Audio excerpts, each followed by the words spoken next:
Hello everyone, and welcome to this special presentation about the dark web and the various cybercrimes involved. We all know about the basic concepts of the dark web, but there's a lot more to it than that. So, without any further ado, let's take a deep look into the dark web and its various cybercrimes. Now, here are topics that will be covering throughout. This will help us to delve into the intriguing world of the dark web and its association with cybercrime. We'll explore its history and origins, its accessibility, its different types of services, its risk, its legitimate uses, as well as what has become of the dark web in recent times. Now let's start by defining what the dark web is. The dark web is a hidden and encrypted network of websites and online services that are not indexed by traditional search engines like Google or Bing. Contrary to popular belief, the dark web provides a platform for free speech. It's a refuge for individuals and countries with strict censorship, allowing them to express their opinions without fear of persecution. Now, to learn more about the dark web, we first need to gain an understanding about the World Wide Web. As you can see here, the web is simply a vast network of various content like videos, images, text, and etc. However, there's more to it than that meets the eye. The web is further divided into three layers: the surface web, the deep web, and the dark web. The surface web. This is the layer that most of us interact with on a daily basis. It consists of websites and web pages that are indexed and easily accessible through search engines like Google, Bing, or even Yahoo. These pages are part of the public domain and can be accessed by anyone with an internet connection. The content here is typically meant for public consumption. The deep web contains content that is not indexed by traditional search engines. This includes information behind paywalls, private databases, subscription services, and more. It's a vast portion of the web that's not readily accessible through a simple Google search. Researchers, academics, and even professionals often access the deep web to find specialized and confidential information. Now here is an overview of the web iceberg itself. The surface web is actually just 4% of the web itself, despite the many search engines and content that are uploaded there. The deep web, which is the biggest of the three, is 90%, filled with legal documents and all sorts of records. The dark web, on the other hand, is just the remaining 6%, all filled with mainly illegal info as well as illegal services. Now let's talk about a little history regarding the dark web. The origins of the dark web can be traced all the way back to the 1970s and 80s, when the US military and intelligence agencies developed a precursor to the Internet, such as ARPANET. Initially, it is intended for secure communication, but in the 1990s, a significant development took place with the creation of onion routing by the US Navy. This technology aimed to protect online communication by routing it through multiple servers to enhance anonymity. This is what gave birth to the concept of onion routing. The Tor network, which is short for the Onion Router, was developed in the early 2000s by the US Naval Research Laboratory. It was created to allow anonymous communication and web browsing, particularly for individuals in repressive regimes and activists concerned about their online privacy. Tor later became a critical element of the dark web, providing a secure and anonymous environment for its users. Now, being the hidden part of the web, There can be a number of ways to access the dark web.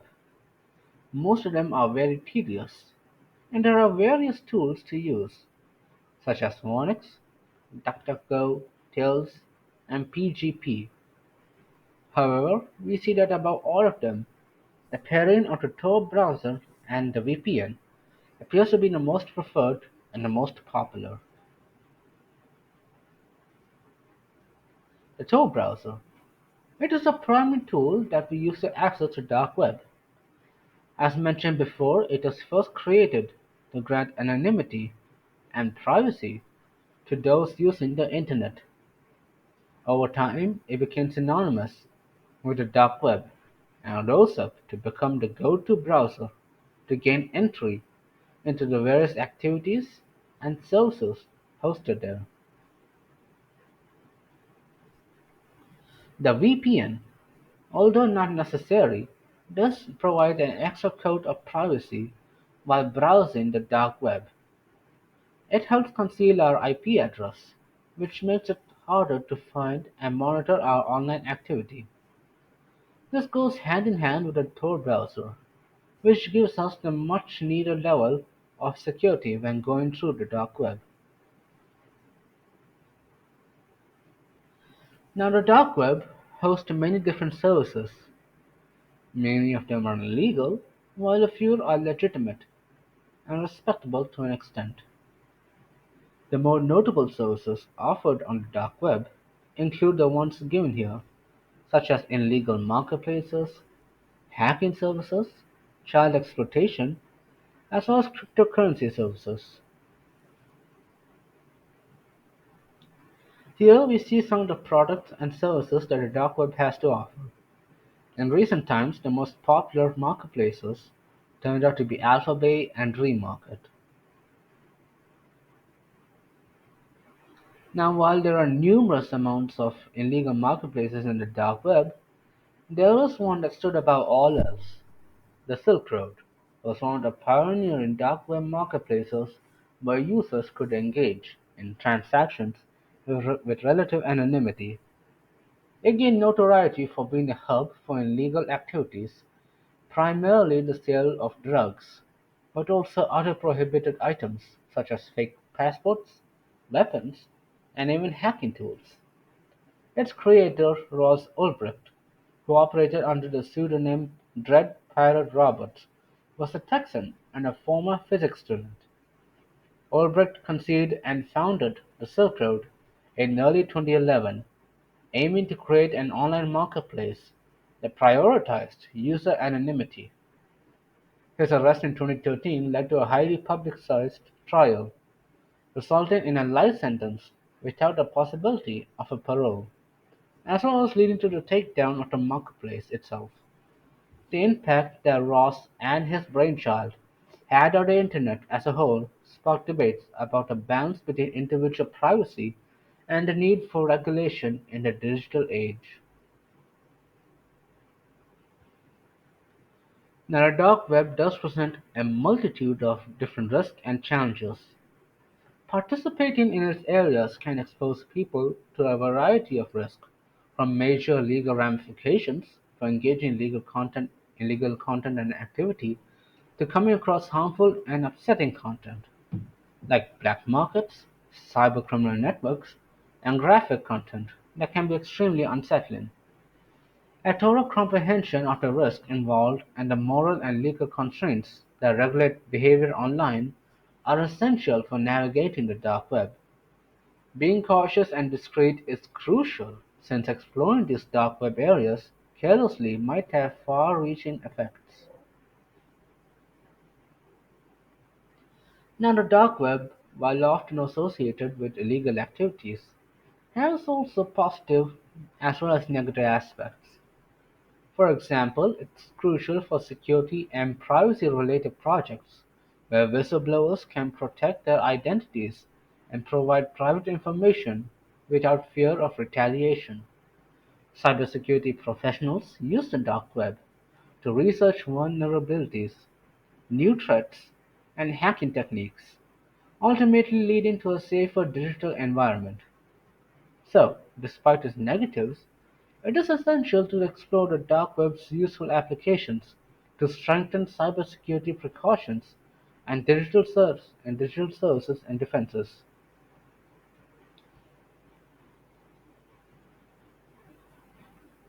In recent times, the dark web continues to operate, albeit with a significantly reduced prevalence of illicit activities, primarily due to the increased vigilance by law enforcement agencies. While it remains a refuge and a haven for individuals seeking heightened online privacy and anonymity, there's now a heightened awareness among the users about the potential risk involved. The ongoing presence of law enforcement has prompted many to exercise caution, and this evolving landscape on the dark web underscores the ongoing cat-and-mouse game between those seeking secrecy and those working to maintain security and legal order or the hidden corners of the internet. Now, in conclusion, the dark web is a hidden and largely unregulated part of the internet, notorious for illegal activities and anonymity. While it has some legitimate users, its predominantly illicit nature raises significant concerns about online security, privacy, and law enforcement challenges. It is crucial for individuals and organizations to be aware of the dark web's existence and potential risk in order to protect themselves and promote a safer online behavior. Thank you for listening. I hope you learned something new today about the dark web. Thank you.